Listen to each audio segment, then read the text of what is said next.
Wenn Nicola Petrik eine Gitarre baut, dann vergisst er die Welt um sich herum. Gleichzeitig muss er höchst konzentriert sein.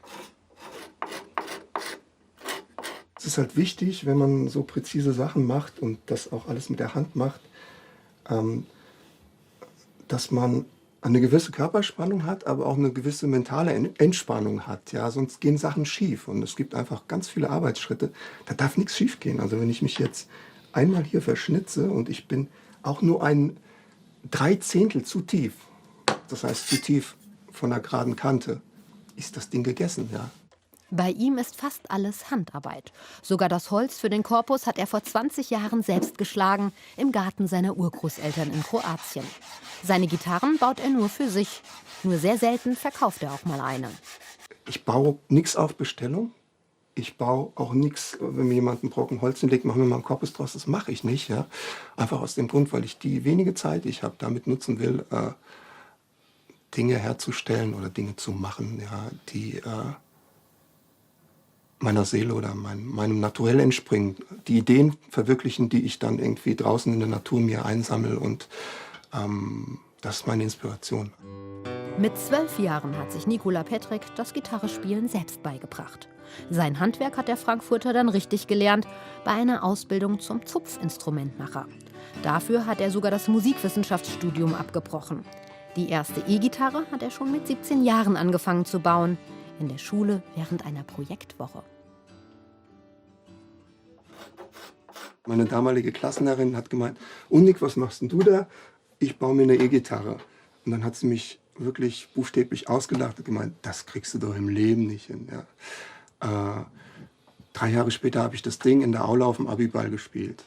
Seinen Lebensunterhalt verdient Nicola Petrik heute hier bei Cream Music in Frankfurt-Sachsenhausen. Er verkauft und repariert Gitarren.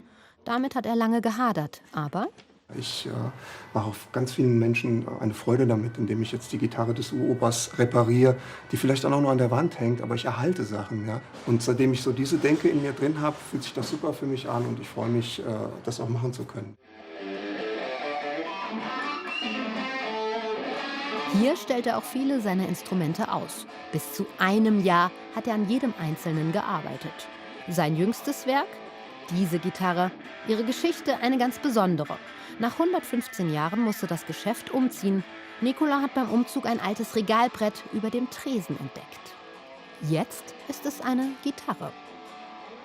Dieses Brett hat alle Stars, die mal in diesem Laden waren, angefangen von Elvis Presley bis Billy Idol, Alice Cooper, Rolling Stones, was da auch immer mal reinmarschiert ist, mitgekriegt. Ja? Und das ist alles in dieser Gitarre drin. Ja?